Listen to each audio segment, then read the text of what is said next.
Pas le temps d'enlever les autocollants, le mois d'août pour les équipes cyclistes, c'est un peu comme un contre-la-montre. Première arrivée les mécanos, ceux-là débarquent de Limoges, d'autres de Hambourg. Dans quelques heures, tous les vélos doivent être prêts. Un peu de préparation sur les vélos de course, sur les vélos de rechange. On a aussi un contre-la-montre sur le Poitou-Charentes. Donc là pour 8 coureurs, ça nous fait 24 vélos à vérifier, à peaufiner. Donc toujours un peu de travail. Ouais. À peine le temps de le dire et les bus des coureurs sont déjà là. Brice Feuillu, 16e du Tour de France, arrive tout droit de la Côte d'Azur. Ça va? Oui. Ouais. Et toi? L'équipe là est partie aussi sur la Belgique en même temps. Il y avait le Tour du Limousin la semaine dernière.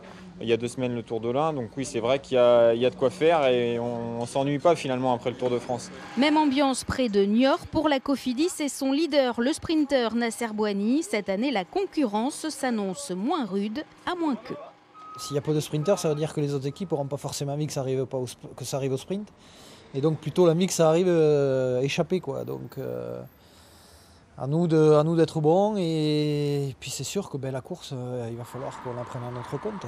L'équipe vendéenne Direct Energy est-elle là en voisine? Premier tour de pédale et reconnaissance pour les coureurs, à commencer par Lilian Calmejane, espoir du cyclisme français et vainqueur d'étape sur le dernier Tour de France. Les gens sont présents au pied du bus Direct Energy et voilà, ils sont présents notamment pour me voir et me demander des autographes. Donc je me prête à ce jeu-là. Bon, c'est assez plaisant, mais voilà, il faut